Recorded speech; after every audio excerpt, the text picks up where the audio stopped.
인문학적 성서 2의 27강입니다.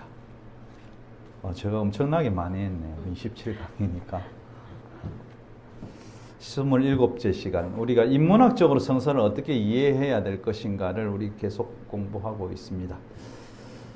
레위기 19장 9절 10절 우리가 잘 알고 또 그전에도 제가 같이 공부했던 내용 중에 한 부분을 제가 발췌해서 생각하는데요.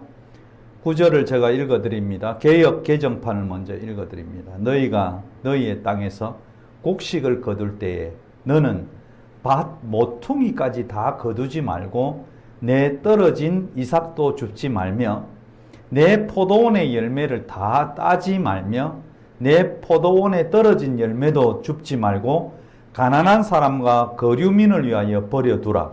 나는 너희의 하나님이니라. 세 번역 한번 읽어볼게요. 너희 땅의 수확을 거두어 드릴 때 밭에서 모조리 거두어 드리지 말라. 거두고 남은 이삭을 줍지 마라. 너희 포도를 속속들이 뒤져 따지 말고 따고 남은 과일을 거두지 말며 가난한 자와 몸부쳐 사는 외국인이 따 먹도록 남겨놓아라. 나 야훼가 너희 하나님이다. 영어 성경은 9절 말씀만 보면요, 영어 성경은 이렇게 표현합니다. When you harvest your grain, always leave some of it standing along the edge of your fields, and don't pick up what falls on the ground. 이렇게 표현하는데요. 여기 중요한 단어 중에 하나가 뭐냐면 always leave라는 단어입니다. 항상 남겨두어라. 그러니까 네가 남겨둘 것인가 남겨 안 둘 것인가가 아니고 너는 추수할 때에 always leave. 이 바깥에 엣지라고 할 때 우리 정말 지금 잘 알아듣잖아요. 폰에 양 모퉁이 이걸 엣지라고 합니다. 그래서 핸드폰에 한참 전에 엣지 스타일의 핸드폰 나왔듯이 이 추수를 할 때 너희들이 엣지 모퉁이 부분 양 가장자리 부분은 꼭 전체에 남겨두어야 된다. 이렇게 말씀하고 있습니다. 자, 모퉁이 남기기. 이건 정말 중요한 우리의 신앙의 내용 중에 한 부분을 차지하고 있는데요. 만약에 구약성서 이 레위기는 모세가 시내산에 그의 한 3개월, 출애굽한 지 한 3개월에서 1년 사이에 쓰여지고 이야기된 내용인데요. 만약에 중앙을 남기라 했으면 어땠을까? 저는 이런 생각을 해봤습니다. 제가 좀 엉뚱한 부분이 있는데요. 왜 하나님이 모세에게 이 말씀을 주시면서 왜 중앙을 남기지 않고 가해를 남기라고 했을까? 여러분 그런 생각 해보신 적 있어요? 이런 배려까지 생각했을까? 뭐 이런 것. 근데 우리가 참 성서를 읽으면서 늘 생각해 볼 부분이 뭐냐면 모세가 이 성서를 기록할 때 뭐 한 100년 전인가 1000년 전인가 이렇게 생각하고 성서를 읽으시면 절대로 안 돼요. 왜냐하면 성서는 역사적인 기록물이고 역사적인 배경을 늘 가지고 있어요. 그래서 문화와 역사를 배격하고 성서를 읽으면 아주 이상하게 됩니다. 성서를 올바로 이해할 수가 없어요. 그게 지금하고 똑같다? 있을 수가 없는 이야기예요. 우리가 우리나라를 고조선을 세운 분이 누구예요? 단군이잖아요. 단군 왕금이 고조선을 세울 때가 몇 년이죠? 단기로 하면 2333년 전에 BC 2300. 그러니까 지금 2022년이니까 플러스 2333년 엄청난 시간이잖아요. 예. 그때 곰이 사람이 되는 시기였습니다. 그때 그 이야기 그래 그때 신화였으니까 우리는 뭐 충분히 이해할 수 있다. 홍익인간 뭐 충분히 내용 의미 우리는 이해할 수 있다. 그 의미를 이해하고 그 내용을 이해하고 그때 이렇게 사람들이 생각했구나 이렇게 생각해야 되는 겁니다. 그러니까 단군이 있던 시기는 거의 지금 4000년이 넘었잖아요. 자, 그런데 구약의 모세오경은 언제쯤 완성이 됐을까? 우리가 생각할 때 뭐 굉장히 보수적으로 배우면 구약이 4,000년, 신약이 2,000년 전 뭐 이렇게 이야기하지만 실제로 오늘날 학자들이 이 성서가 언제 완성이 됐나 이렇게 할 때 BC 5세기 정도 됩니다. 500년 정도의 성서가 다 모세오경이 완성이 돼요. 그때가 뭐냐면 이스라엘이 그 당시에 그 유럽 중동 지역의 최고 큰 세력은 바벨론이었습니다. 바벨로니아라고 부르는 그 지역에 다 포로가 돼서 다 잡혀갔어요. 그 갔다가 다시 이스라엘로 돌아오면서 이것이 정리된 모세오경에 정리된 게 BC 5세기예요. 그러면 5세기의 시각을 가지고 이 성경을 생각해 봐야 합니다. 자, 우리가 BC 5세기 뭐 지난번에도 제가 우스갯소리로 말씀드렸지만 박혁거세가 아래서 나올 때 그 당시에 그 시기에 이 성서가 기록됐다면 이 성서는 굉장히 놀라운 의미를 가지고 있는 것입니다. 그때 가난한 자를 생각했다는 것, 또 이웃을 생각하고 외국에서 와서 일하고 있는 이주 노동자에 대한 배려까지 생각했다는 것은 성서가 문학적인 부분을 떠나서 또 기독교 정경인 부분을 떠나서 굉장한 의미를 가지고 있다고 저는 생각이 들어요. 여러분의 생각은 어떠신지 모르겠지만 그 당시에 약 BC 5세기 그 당시에 이것을 정리해서 우리는 성서를 이렇게 생각합니다. 모세가 출애굽이 BC 한 1440년대경이니까요. 하나님이 말씀하시니까 바로 모세가 밑에 있는 그 글 쓰는 사람은 야 받아 적어라 지금 하나님 말씀하고 계시다 이렇게 해서 성경이 쓰여진 것이 아니에요. 마태, 마가, 누가, 요한복음을 쓸 때요, 예수님이 지금 말씀하신 야 베드로 니 지금 빨리 받아 적어야 된다. 예수님이 지금 이런 이적이 났으니까 너가 빨리 기록해라. 이렇게 해서 성서가 쓰여졌다고 생각하면 굉장한 오류 속에 빠지게 됩니다. 베드로는 베드로 전후서를 썼어요. 그거는 편지이기 때문에 쓴 거 맞습니다. 바울이 바울 서신 편지니까 그건 그 당시에 쓰여진 게 맞아요. AD 한 70년 정도, 뭐 1세기 정도 사이에 성서가 완성이 되는데요. 그것처럼 우리가 성서를 읽을 때 이게 마태니까 마태가 지금 막 기록하고 있겠지.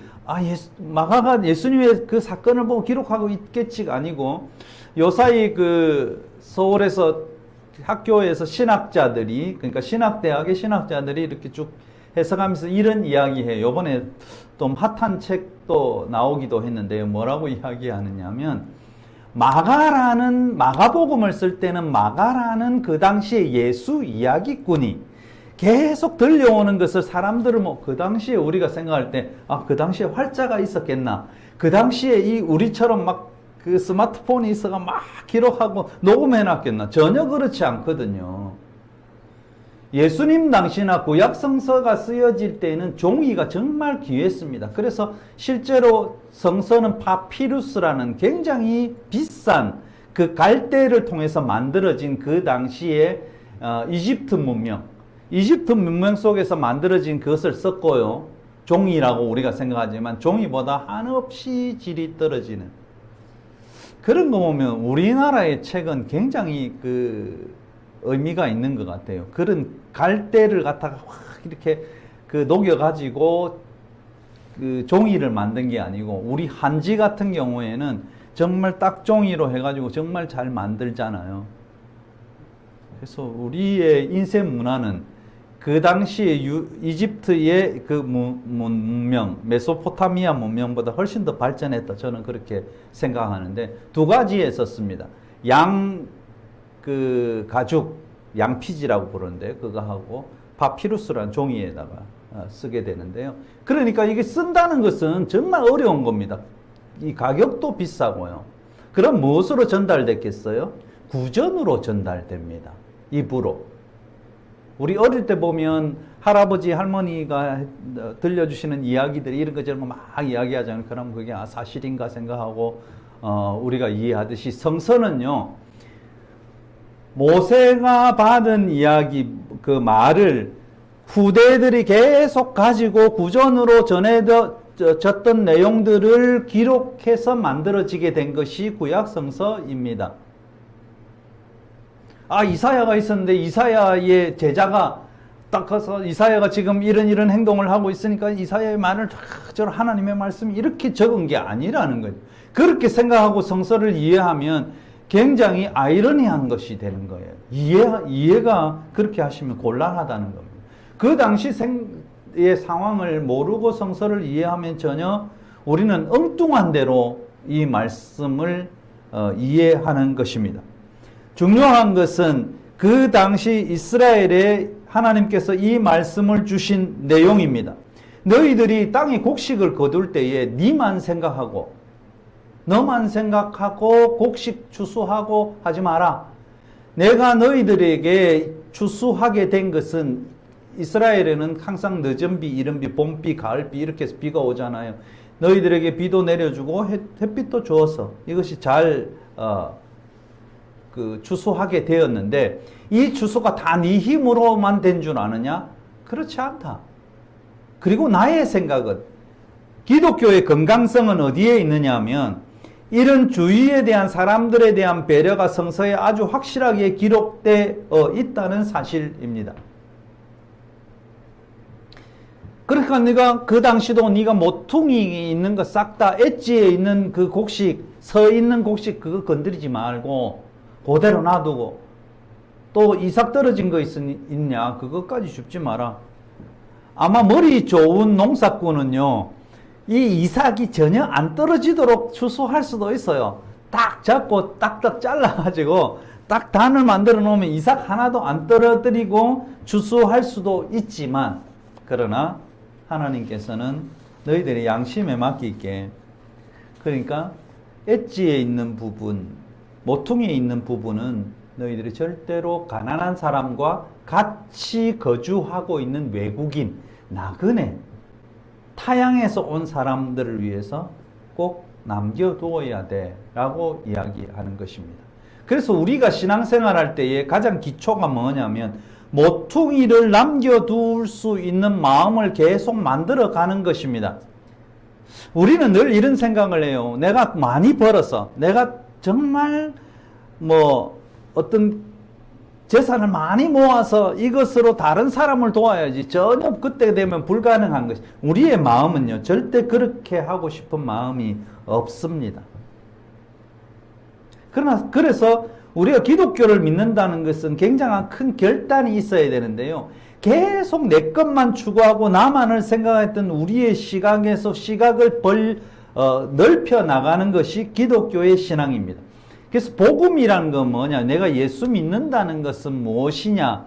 이것은 나 자신만 생각했던 시각에서 이 세상 전체를 보는 시각으로 바꾸는 것이지, 이것이 교회 와서 예배를 드리고 헌금을 하고 이런 것으로 기독교를 하나에 확정하게 되면 우리의 신앙은 아주 미신적인 신앙으로 갈 수밖에 없어요. 기독교가 잘못되는 이유는 뭐냐면 미신적 요소를 계속 추구하다 보면 기독교의 신앙이 건전하지 못하고 불건전성을 가지게 됩니다. 기독교는 나만을 바라보는 시각에서 이웃을 바라보는 시각으로 앞으로 내가 살겠습니다라는 고백에서 기독교의 복음이 시작되고 구원이 시작돼요. 예수 천당 불신하면 안 믿으면 지옥 간다. 이것은 아주 원초적이며 무당적인 요소인 것입니다. 우리는 죽어서 천국을 추구하지 않습니다. 기독교의 가장 근본은 이 세상에 하나님 나라를 만드는 것이 기독교에서 추구하는 기독교의 굉장한 건전성입니다. 기독교나 불교나 천주교나 어떤 종단이든지 어떤 종교든지 이 세상에 우리가 함께 살아야 된다는 것을 늘 건전한 종교는 이야기하고 있습니다. 건전한 종교란 뭐냐? 이 세상이 같이 살고 사람과 사람이 서로 존중받고 존중하는 세상을 추구하는 것, 그것을 실천하는 것, 그것을 이 세상에 펼쳐나가는 것, 이것이 건전한 종교인 것입니다. 그래야만 나도 잘 살고 이웃도 잘 살고 우리의 자손들도 잘 살고 우리 자녀들도 잘 사는 거예요. 교육만 봐도 마찬가지입니다. 교육에서도 이웃과 다른 사람을 위한 배려가 교육에서 생겨난다면 교육의 격차가 생길 수가 없어요. 그러니까 나의 자식만 아주 좋은 교육을 받고 다른 애들은 좋지 않은 교육을 받아서 뭐 서로 같이 이웃에서 살아갈 때에 이렇게 살게 됐을 때 생기는 문제, 이 문제가 더 심각하다는 것입니다. 우리의 안전성을 보장할 수 없는 것이에요. 항상 정규직만 있고 뭐 정규직, 비정규직 이렇게 해서 구별해 놓으면은요, 사실은 정규직의 세상도 위협받을 수 있다는 것을 이 세상은 알아야 됩니다. 그래서 기독교는 정규직과 비정규직 뭐 이런 것을 구분하지 않습니다. 너희 같이 살아야 돼. 너희가 네 것만으로 배부르려고 생각하면 너희의 안전도 보장할 수 없다. 이것이 성서에서 이야기하는 내용입니다.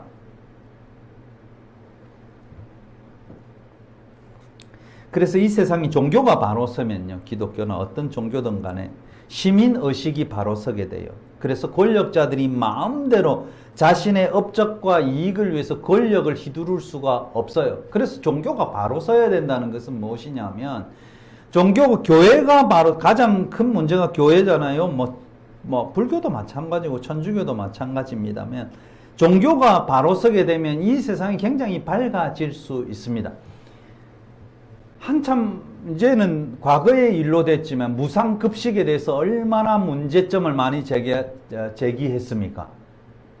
무상급식은 본래 진보적인 생각을 가지고 있던 사람들이 주장했던, 정치인들이 주장했던 내용이에요.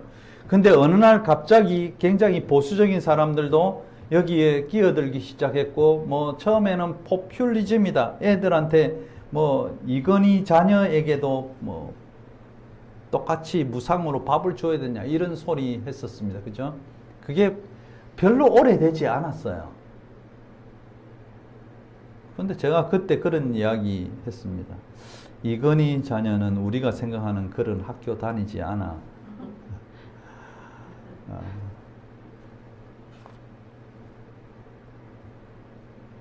무상급식의 문제, 그때 교회도 이상한 반응을 보인 적이 있습니다만은, 왜 무상급식을 했을까? 여러분 그런 생각을 해보셨어요? 그 당시에 초등학생들 식사, 특히 초등학교 때 모든 게 형성되잖아요. 초등학교의 식사는 가난을 증명해야 무상으로 식사를 할 수 있었습니다. 그래서 부모가 서류해서 이렇게 동사무소에 내고 학교에 내고 이래야 걔는 무상으로 밥을 먹는데, 친구들이 볼 때 쟤는 집이 가난해가지고 이렇게 무상으로 밥을 먹는구나 라고 생각해서 굉장히 무시하고 했던 부분, 그 어린 마음에 엄청난 상처들 가지고 있었습니다. 그러나 지금은 누구도 가난을 증명할 필요가 없습니다. 왜? 그냥 같이 먹으면 되니까. 다 무료로 주니까. 뭐 우리 아버지가 뭐 큰 대기업의 부장이든 뭐 이사든 간에 상관없고, 우리 아버지가 뭐 막노동을 하든 뭐 하든 상관없이 같이 즐겁게 식사할 수 있는 시간, 식사의 평등화, 평준화 얼마나 좋은지 모릅니다. 중학교도 마찬가지고 고등학교도 마찬가지, 누구도 이의를 달지 않습니다. 이것은 국가가 해야 될 의무이기 때문입니다. 왜냐하면 우리는 교육받을 의무가 있어요. 우리의 권리예요. 교육의 권리를 우리가 갖고 있어요. 국가에서 우리가 남자들 군대 가잖아요. 군대 가면 밥도 주고 옷도 주고 다 줍니다.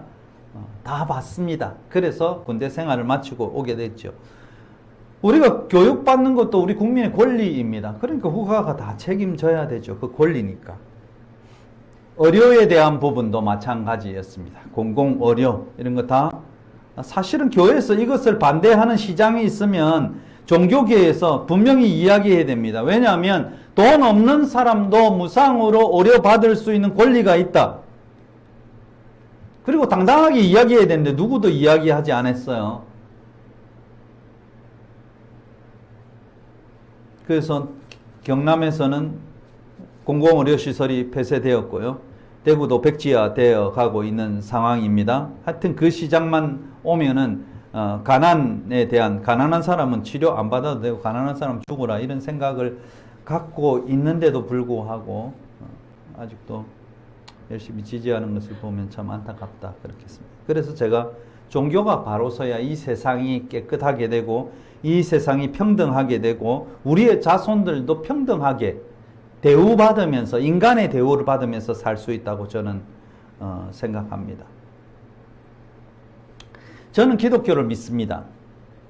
어떤 기독교를 믿느냐 하면 성서를 바탕으로 해서 하나님의 말씀을 받아서 이 세상에 실천하고 이 세상을 좀 밝고 맑게 함께 사는 세상으로 만들어 가야 되겠다는 결단이 저를 기독교로 이끌었고 여러분도 마찬가지입니다. 나 혼자 잘 먹고 잘 살 것 같으면 여러분 기독교를 선택하지 않으시는 게 훨씬 더 좋을 것이라 저는 생각됩니다.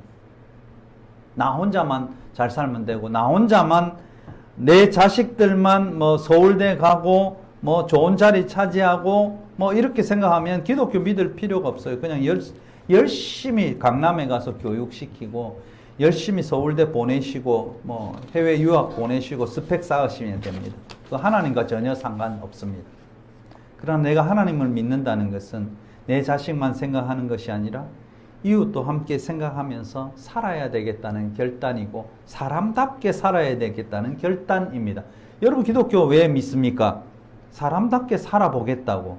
이 세상에 나만 생각하고 사는 세상이 아니고 함께 사는 세상이기 때문에 저는 이것이 옳기 때문에 이 성서의 말씀이 옳기 때문에 아멘하고 제가 따라가기로 결단했습니다. 저의 인생의 삶을 좀 바꾸었습니다 라고 우리는 고백하고 나아가는 것입니다.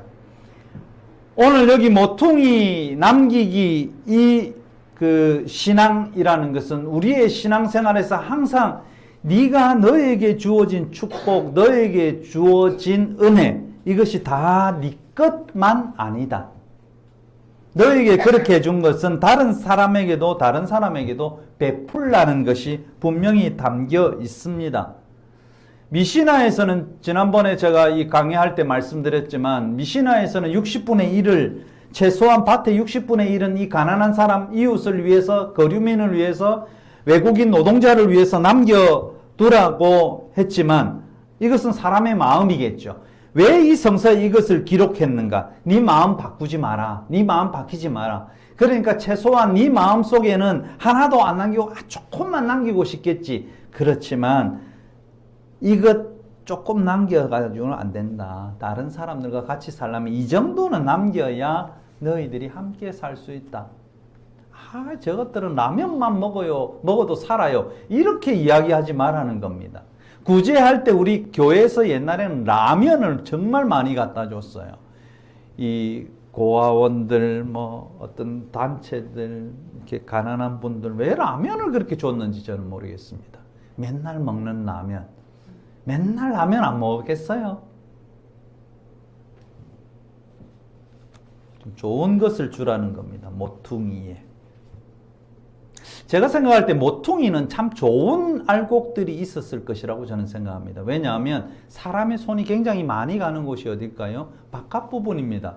우리가 논에 김매를 가면 제일 어디부터 이렇게 손이 가느냐 하면 논뚝부터 손이 가요. 그래서 논뚝 있는 부분을 쭉 돌아가면서 피도 뽑고 제일 잘 뽑을 수 있어요. 중간쯤 가면 어떻겠습니까?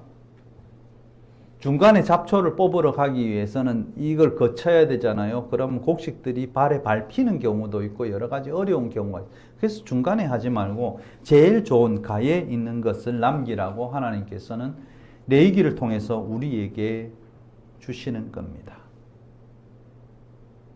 떨어지는 것, 수준 낮은 것, 이것으로 그들에게 주지 말고 네가 부스러기 떨어진 것으로만 주지 말고 그거는 당연히 줘야 되지만 가에 있는 엣지에 있는 모퉁이에 있는 이거 정말 잘 네가 손봐가지고 알곡으로 잘 만들었잖아. 그것 나눌 수 있는 마음 네가 가져야 된다고 성서는 이야기하고 있습니다. 성서가 이렇게 기록해 놓으니까 그래 성서 말씀대로 잘 지켜야지 이렇게 생각하는 사람이 많이 있을 것 같지만 그 당시나 지금이나 많이 있지 않는 것 같습니다. 그래서 하나님은 성서에 댓글을 꼭 달아요. 중요해요. 댓글이 뭐냐? 나는 너희의 하나님이다 라는 댓글로 마무리를 합니다. 지금의 언어로 이야기합니다. 네 모퉁이 꼭 남겨야 된다. 포도의 열매를 전부 다 추수할 때 너 다 하지 말고 남겨야 된다. 그럼 이거 끝나면 되잖아요. 이것으로 끝날 수 있어요. 얘들아, 부모에게 효도해야 된다. 이걸로 끝나면 돼요. 나는 너의 엄마, 너의 아버지다. 이렇게 뒤에 탁 댓글을 달아놓으면 굉장히 이 압력이 우리에게 주어지는 겁니다. 오늘 여기에 분명히 그렇게 기록하고 있습니다. 나는 너희의 하나님이다. 이 말의 뜻은 뭐냐면 나는 너를 보고 있다는 말입니다. 성서에 기록할 때 나는 너의 하나님이다. 이 기록은 뭐냐면 너 보고 있대. 이런 댓글이라는 것이에요. 네가 하는가 안 하는가 내가 보고 있다. 나는 네가 언제든지 네가 한 일을 지난 가을에 한 일, 여름에 한 일 다 알고 있다. 나는 여호와다. 이렇게 말씀하시는 댓글을 답니다. 우리가 회개하고 사실 반성하고 돌아서야 하는 것은 우리는 늘 우리만 보고 살아간다는 것입니다. 그것이 보편적입니다. 그러나 하나님은 우리에게 너 자신만 보지 말고 눈을 돌려서 주변도 좀 쳐다보라고 오늘 본문 말씀을 주십니다. 과거에 우리의 어머니들, 아버지들 보면 어머니가 부침개를 만들면 이웃과 나누는 것이 거의 우리나라에도 많이 있었는데요. 요새는 그런 거 볼 수가 없죠. 뭐 옛날에는 두부도 만들고 이러면 두부도 이웃집에 나누고 만두도 나누고 다 나눴는데 요새는 나눔이 참 쉽지 않은 것 같습니다. 요사이 시대에는 내 팔 내흔들고 살고 있는 시대입니다.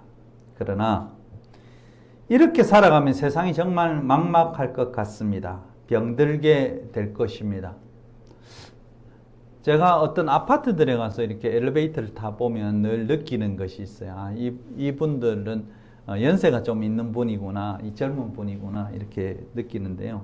연세가 있는 분들하고 이렇게 꼭 엘리베이터를 타보면 늘 내리실 때 인사를 꼭 하고 내리시는 것을 제가 늘 보게 됩니다. 안녕히 가세요. 뭐 어쩌고 저쩌고 뭐 이렇게 뭐 19층에 있는 사람이나 5층에 있는 사람이나 이분들하고는 좀 이분들은 생각이 좀 다르네. 그때만 해도 좀 삭막하지 않았던 것 같습니다. 그것처럼 우리 성서는 우리가 네 손, 네 팔, 네가 흔들고 살지 말고 함께 손잡고 살아야 좀 즐겁다라는 것을 우리 성서는 이야기합니다. 그것이 모퉁이 남기기가 우리에게 주는 것입니다. 성서는요, 가난한 자와 이웃뿐만 아니고 나와 진짜 전혀 상관없는, 여러분 주위에 이주 노동자를 몇 번 봤는지 모르겠지만 아무 상관이 없는 이주 노동자의 인격도 너희들이 지켜줘야 된다고 말씀합니다. 그들의 삶도 너희들이 생각해야 돼. 그들의 삶이 불안하면 어떤 현상이 일어날지 아나? 그럼 너희들도 힘들어질 거야. 그래서 성서는 모퉁이 남기기를 통해서 그들의 인격이 손상되지 않고 우리가 누리는 자유와 우리가 누리는 수확, 우리가 누리는 이익, 이것도 함께 나누라는 것입니다. 과거에 우리가 구제하고 나누는 것을 보면 부스러기를 주려고 하는 경우들이 많이 있습니다. 낙수 효과라는 말을 여러분 많이 들어보시잖아요. 대기업이 돈을 많이 벌면 그것이 우리나라의 일반 노동자나 서민들에게 다 이렇게 같이 나눠질 것이다. 그거 다 거짓말입니다. 낙수 효과는 없습니다. 우리 마음이 내가 많이 벌어서 그냥 떨어지는 것, 이웃과 나누면 되지. 절대로 우리는 그런 마음 생기지 않습니다. 그게 사람의 마음입니다. 또 어떤 때는 그냥 이것을 통해서 스스로의 구제를 통해서 스스로의 기쁨, 나의 선행을 통해서 스스로의 기쁨을 누리려고 하는 사람들이 정말 많이 있어요. 그래서 사진 찍히기 좋아하고요. 그래서 방송국에 뭐 성금도 내기도 하고 그렇잖아요. 그것만도 뭐 다행이라고 저는 생각하지만 우리는 그런 것을 통해서 스스로의 뿌듯함, 하나님께서 우리에게 주시는 사람에 대한 좋은 마음, 사람에 대한 섬김의 마음, 그것과 상반되게 이렇게 하면서 스스로 자신을 나타내고 스스로의 만족감에 사는 사람도 있습니다. 예수님은 그걸 정말 싫어했습니다. 그래서 너희들이 구제할 때 오른손이 하는 왼손이 하는 일을 오른손이 모르게 하라. 뻔뻔스럽게 그 당시에 랍비들이나 바리새인들이 시장에 나가서 큰 길에 서서 나는 이거 가져가세요, 저거 가져가세요 이러면서 했던 그 행위를 향해서 성서는 그렇게 이야기하는 것이 아니다. 성서는 아무도 모르게 나누라. 그 사람의 인격이 전혀 손상되지 않게 나누라고 이야기하고 있습니다.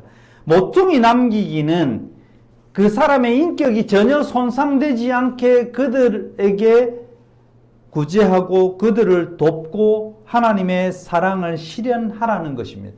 우리가 사랑을 실현하는 것은 우리의 얼굴을 나타내고 우리가 그래 내가 뿌듯하지 이 사람한테 내가 그래도 하나님의 자녀로서 내가 기독교를 믿는 사람으로서 이렇게 하면 내가 참 마음이 뿌듯해 내가 줄 수 있으니까 그 마음 자체를 버리라는 거예요. 당연히 주어야 된다는 것을 성서는 이야기합니다. 당연히 주어야 돼 너희들이. 네가 빈손으로 이 땅에 왔잖아. 너 아무것도 네가 사실은 노력한 것도 있지만 노력한 것 이상의 다른 배경에 농사를 짓는 사람은 봐. 너희들한테 햇빛과 비를 주지 않으면 특히 이스라엘의 땅에서는 척박한 땅에서는 하늘에서 비가 내리지 않으면 그것을 수확할 수 없어요. 늘 흉년이에요. 그런 것처럼 네가 네 힘으로 다 된 것 같이 그렇지 않아. 이 세상은 함께 해서 만들어지는 것이야 라는 것입니다. 저나 여러분이나 지금 이 자리에 오기까지 나의 힘만으로 이 자리에 온 것은 아니라고 저는 생각합니다. 주변에 나와 함께 부모들, 형제들, 또 친구들 이렇게 있었기 때문에 우리가 이 자리에 온 것입니다. 이것이 모퉁이 남기기의 신앙입니다. 우리는 내가 지금 이 자리에 내 힘으로 내 능력으로 온 것 같지만 아닙니다. 많은 사람의 희생을 통해서 또 하나님의 은혜를 통해서 우리가 이 땅에 존재하고 있는 것입니다. 오늘 이 본문은 특별히 우리에게 요구했던 것이 뭐냐면 공적인 내용이 여기에 있다는 것입니다. 공적인 내용. 그래서 율법은요, 늘 사회 제도의 변화, 법적인 구조의 변화, 이것을 요구합니다. 사회 구조에 대한 것, 법적인 구조에 대한 것. 그래서 네가 이거 남겨놓은 것은 개인의 그런 구제, 개인의 자선, 이것 아니야. 너는 전혀 드러나지 않아요. 이 밭 주인이 어떤 사람이 이것을 가져갔는지 아무도 몰라요. 그죠? 테두리를 남겨놓는다는 것은 그의 수확을 A의 사람이 가져갔는지 B의 사람이 가져갔는지 C의 사람이 가져갔는지 D의 사람이 가져갔는지 모른다는 겁니다. 전혀 몰라요. 그것은 뭐냐면 구조를 통해서 우리가 이 사회 구조를 통해서 어떤 이웃이나 형제나 가난한 자나 외국인이나 누구든지 간에 또 우리 자녀들이 무상급식을 받는 것, 누구도 개인의 그 인격에 대한 부분을 무시되지 않습니다. 그래서 이것을 가리켜서 공적인 영역이라고 합니다. 무상급식, 무상의료. 이거는 쟤는 가난하기 때문에 무상의료가 되네, 무상급식이 되네. 전혀 아니에요.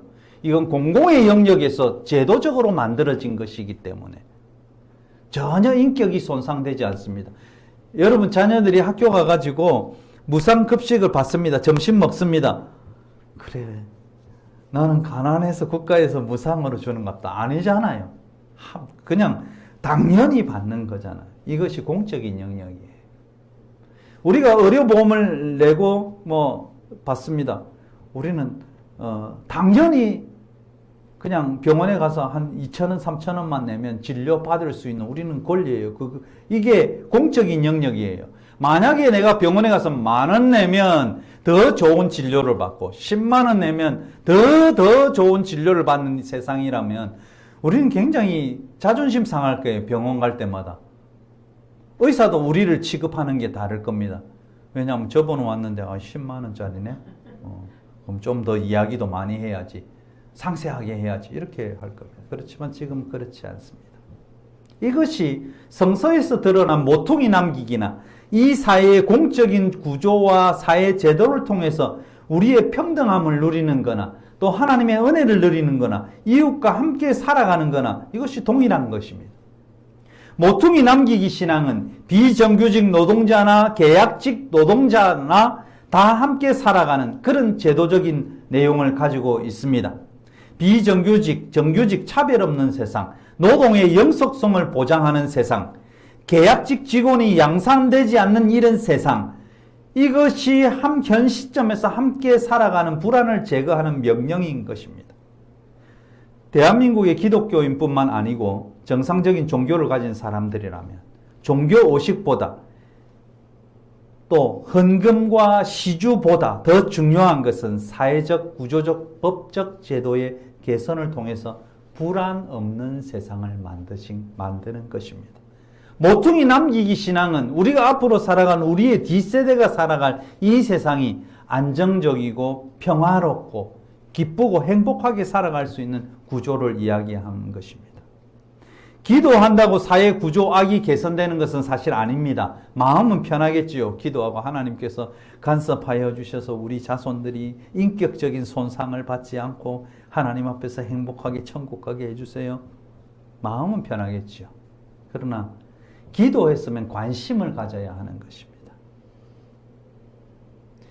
기도했으면 사랑해야 되는 것이고 기도했으면 예수님처럼 겟셋마네 동산에서 떠나야 합니다. 예수께서 겟셋마네 동산을 떠날 때 뒤에 남겨진 것은 십자가였습니다. 십자가가 딱 대기하고 있었습니다. 그런 것처럼 우리가 기독인으로 살아간다는 것은 이러한 십자가를 감수하면서 정말 성서에서 말하는 하나님이 원하는 세상을 향해서 내가 결단을 내리고 오늘 나가야 되겠다. 그런 결심을 가지는 것이 우리의 기독교의 정상적인 신앙입니다. 그것이 거룩입니다. 그것이 하나님을 믿는 자들의 믿음 생활인 것입니다. 비정상이 정상이 되는 그날까지 우리는 그리스도인으로서 책임을 다해 나가야 합니다. 하나님께서는 댓글로 오늘 마지막으로 우리에게 주시는 말씀, 나는 너희의 하나님 여호와니라. I am the Lord your God. 로드는 주인입니다. 나는 너의 주인이다. 모퉁이를 남겨라. 이것이 오늘 우리에게 주는 레위기의 메시지입니다. 침묵으로 기도하겠습니다.